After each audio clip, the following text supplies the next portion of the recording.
Hoje nós estamos aqui no Ematerce, aqui de São Benedito. Vamos conversar aqui com o Carlos Dias, né, para falar um pouco a respeito diante do que a gente tem recebido de chuvas, né, principalmente já que a chuva traz produtividade, né, e se a gente tiver um bom inverno, com certeza a produtividade ela realmente chega a 100%.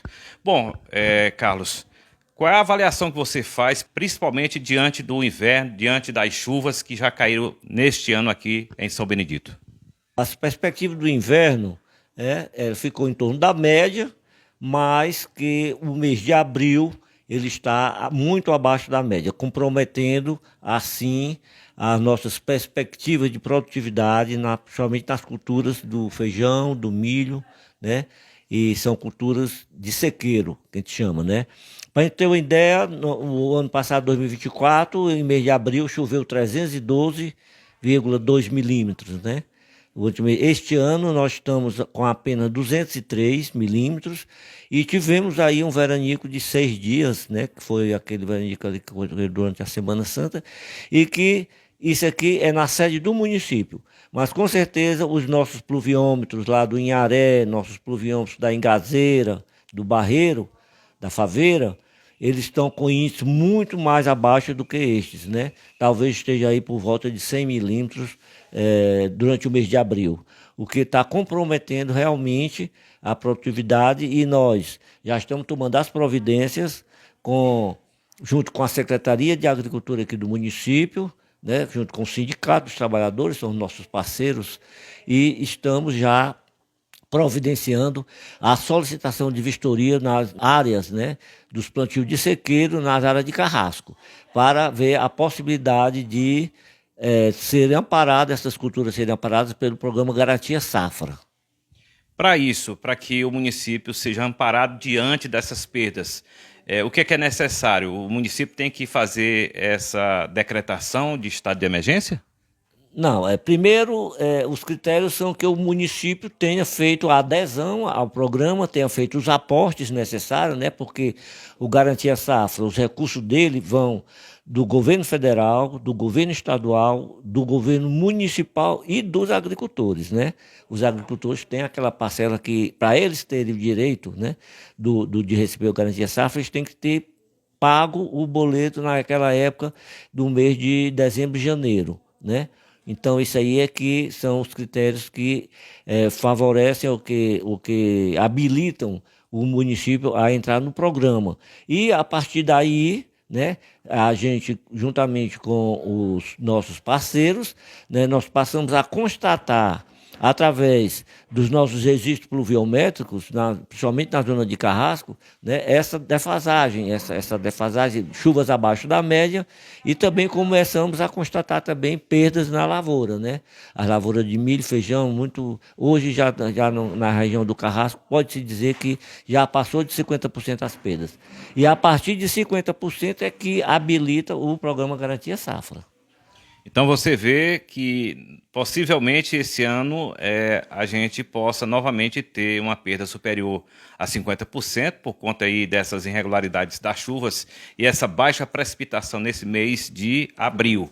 E com isso, no caso, os agricultores que fizeram, né, seu cadastro, pagaram seus boletos e também o município, né, estando aderindo, né, no caso aí já deve ter aderido, com certeza eles serão recompensados através desse valor que é chamado de Garantia Safra.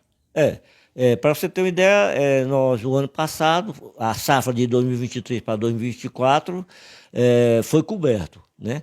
Mas foi coberto já por excesso de chuva, não foi nem por escassez, né? E os agricultores já estão recebendo essa parcela, agora já estão recebendo esse benefício, agora durante os meses de março e abril, né? A partir de fevereiro, março, foi feito esse pagamento. Ainda está sendo feito algumas folhas suplementares, né? Mas que em maio nós vamos começar a fazer as vistorias no campo e para elaborar os laudos e para constatar realmente se houve perdas. Este laudo é um laudo muito criterioso, inclusive com fotos, né? Com georreferenciamento para poder o governo federal saber realmente onde é a gleba que foi perdida, né? Então, é todo um aparato técnico, institucional, para garantir realmente que houve aquela perda na lavoura.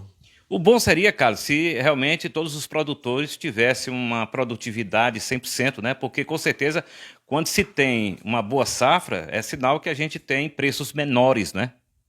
O impacto negativo vai lá na economia, né? O impacto maior é na economia, porque você prevê uma arrecadação, né, muito, digamos, uma arrecadação boa em termos de receitas, né, provindo da agropecuária, e uma frustração de safra, realmente ela traz toda essa questão do o abastecimento, né, desses cultura de subsistência, provoca vai uma falta dela, uma menor oferta, vai também justamente provocar esse impacto nos preços, né? A gente sabe que a lei da oferta e da procura, né? Quando tem a oferta maior de produtos no mercado, o preço tende a baixar, e não é isso que está acontecendo, e a tendência vai ser que os preços dos produtos agrícolas de primeira necessidade, eles vão sofrer aí um acréscimo, né? Uma alta de preço nos próximos meses, né? Bom, a gente já está passando assim por um período de inflação, né? Inflação que realmente corrói, né, o nosso dinheiro, né, o nosso salário. E diante de uma chuva ou diante de um período chuvoso que não correspondeu àquilo que estava sendo necessário para a nossa produtividade, para as nossas lavouras, isso tende-se a cada vez mais a ter uma situação pior, né, principalmente diante daquilo que a gente compra, né, com o preço mais acelerado, com o preço mais alto, né, mais caro, vamos falar assim.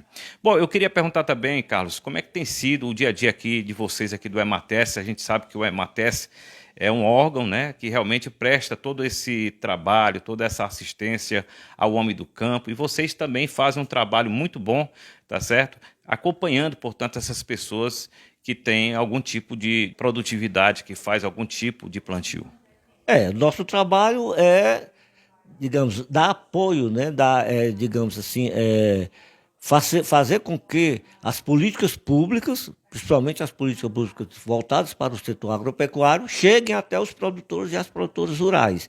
E para isso nós temos uma equipe, né, aqui na região da Ibiapaba, né, uma equipe que foi agora, este ano, a partir do ano passado, foi uma equipe que, com a adesão, né, dos novos concursados, né, a gente teve aí um fortalecimento dos nossos recursos humanos para que nós possamos atender a essas políticas públicas, que a gente pode, são muitas políticas, né? Para você ter uma ideia, tem o Pronaf, tem o Projeto São José, tem o Garantia Safra, tem o Hora de Plantar, né? E uma série dessas políticas que realmente temos o cooperativismo, temos o crédito rural, e elas estão aí para que os agricultores e as agricultoras acessem essas políticas. E para isso tem que ter um órgão do governo estadual, né? A EMATES é o órgão estatal de extensão rural e assistência técnica, mas que nós temos também outros parceiros que fazem também esse tipo de trabalho junto aos agricultores e que ajuda a fortalecer a economia rural da nossa região da Ibiapaba, não só do município de São Benedito. E também a gente pode, né, falar também a respeito, né, do açude Jaburu, que é exatamente o açude que faz o abastecimento de água não só aqui de São Benedito, mas de toda a região. Você que realmente tem participado dessas reuniões, principalmente aí juntamente com a COGÉ e outras instituições, como é que está hoje o açude Jaburu, diante da importância que ele tem, principalmente no abastecimento de água e também em relação à agricultura irrigada? O açude Jaburu, né, você sabe que ele tem aquelas peculiaridades, né, que um açude único aqui na região e é muito monitorado pela COGÉ, e nós que fazemos o Comitê de Bacias da Serra da Ibiapaba, né, são 30 instituições, entre quais a EMATES é uma dessas instituições que compõe o poder público, o setor do poder público estadual, né, junto com outros órgãos, e nós estamos hoje com o Jaburu, nós estamos com 76,2%, né? Podemos dizer que ao final da quadra invernosa nós chegaremos, não sei, mas a perspectiva é de que chegaremos a 80%, superando a quadra do ano passado, né? Porque ainda não, a gente espera que o abastecimento de Jaburu são oriundos de chuvas nas cabeceiras, né? Então aqui na região úmida a gente ainda espera que o mês de maio seja um mês ainda que dê algumas chuvas e venha fazer esse aporte que chegue a 80% a capacidade de Jaburu, que é uma capacidade muito boa, que dá uma segurança hídrica pelo menos aí de 2 anos. Bom, também você esteve presente lá no evento do Agropacto, representando também o EMATES. Qual é a sua avaliação diante desse projeto que tem o objetivo de fazer o barramento desses rios e tornar perenes?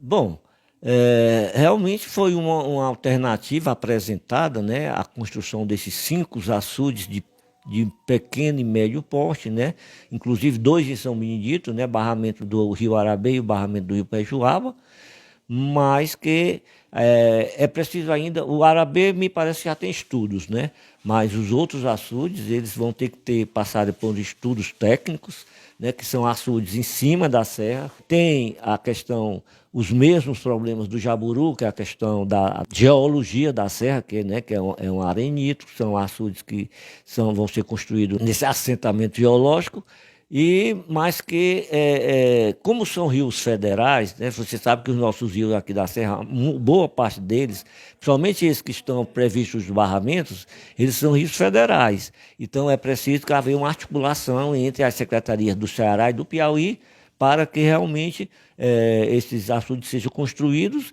e todos eles terão que ter um marco regulatório, ou seja, todos eles terão que liberar vazões para o estado do Piauí, né? Então, é uma situação, né, que exige, digamos, um olhar da União, né? No caso aí seria a Agência Nacional de Águas e Saneamento Básico, juntamente com as secretarias dos 2 estados. Bom, queremos aqui agradecer o Carlos Dias, sempre, né, prestando essas informações relevantes ao nosso Jornal da Ibiapaba. A gente agradece, né, sempre quando a gente chega aqui é bem acolhido, e a gente tem aquilo que a gente quer, que a gente precisa para repassar aí para os nossos ouvintes ou então telespectadores. Carlos, muito obrigado mais uma vez. A Rádio Ibiapaba FM está sempre à inteira disposição, não só da sua pessoa, mas também à disposição do EMATES. A gente também agradece, né, porque é uma oportunidade de a gente chegar. Realmente o rádio é um veículo de informação muito importante para mim, ainda é muito importante aqui na nossa região, e dizer que os agricultores que estão em situação de perdas, principalmente os agricultores da região do Carrasco, aí depois da Faveira, em Aré, Balanças, Gazeiras, Algodões, né, essas regiões, que eles nos ajudem já, começando a fazer o registro fotográfico em suas áreas que sofreram perdas, né? Porque quando a gente, às vezes, nós vamos elaborar esses laudos e quando a gente chega lá, a lavoura praticamente já está, não tem mais nada, né? E a gente solicita que, em caso de eles estarem vendo que estão perdidos, a lavoura da safra está perdida, eles se antecipem à nossa visita e já façam um registro fotográfico, que isso aí vai nos ajudar e também ajudar a eles para dar uma solidez maior, uma consistência maior aos nossos laudos, para que a gente realmente consiga o benefício, porque não é só perdeu, não, você tem que ter comprovação de perdas. E essa comprovação de perdas é feita através desse laudo, é feita através das informações do IBGE, do CEMADEM e do IMET, que é o Instituto de Meteorologia. Então, são 5 entidades que fornecem parecer para que realmente o Garantia Safra seja aprovado para aquele município. Muito bem. As imagens de Riquelme Rodrigues, Ednardo Pinto, aqui diretamente do EMATES, para a nossa rádio Ibiapaba FM.